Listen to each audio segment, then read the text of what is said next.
tend to think about it. If you have the image of a scientist, it would be a male, and that's not real. If you think of a scientist, you should realize there's women and men. We've been running Soapbox Science here in Piccadilly Gardens, and the purpose is to show people that women can be fantastic scientists, because believe it or not, more than 50% of people still think that men are better at science than women, and we want to try and change that. They can flip the switch on self-destruct mechanisms that are already in your cell. I'm going to be showing how your immune system tells what's good and what's bad, what's safe, what you can trust, and what's dangerous and needs to be got rid of. I've got a little demonstration where we're going to scale up the cell to the size of the city, and I'm going to have you showing what's happening on the surface of a cell by acting it out with, I've got some lovely props here, some blue hands and some signs, and hopefully everyone can have a bit of fun and see what's going on the small scale inside your body. I'll be showing how clouds form. So I'll actually make some clouds here. Not the ones up there, but one that I hold in my hand. And I think science can be fun as well, and it's fun to do it.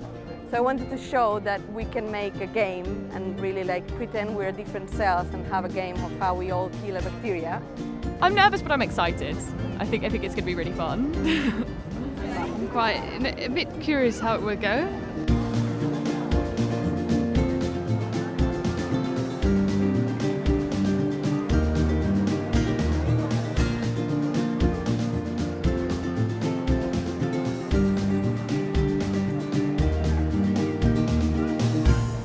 Exciting. I was quite impressed by how engaged everybody was actually with the topic, and there was a lot of questions at the end, and people seemed quite positive, and actually everybody stayed for the whole round that I did, so I'm really happy with the enthusiasm. I feel like I have inspired a few kids.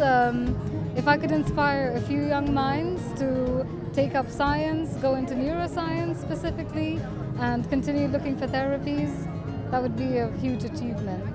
I had lots of fun, yeah, and I was very nervous at the beginning, and then it was just great because you could see people, you're having fun. It was really, really great. It was better than I expected, really. Lots of interest, lots of great questions, people who seemed really fascinated by parasites. What more could you want?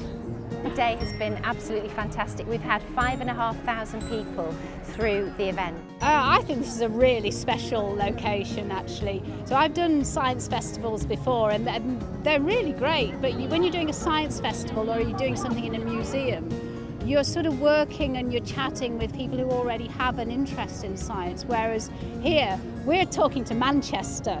You know, these are shoppers, there are some Pokemon hunters, there's just normal general public who we've managed to tease into being interested in a little bit of science while they're going about their business, really, and I think that's very special. That's the key thing why this event is important, to change our mind, and then maybe some people that came, next time they think about a scientist, they will think about a woman instead of about a man.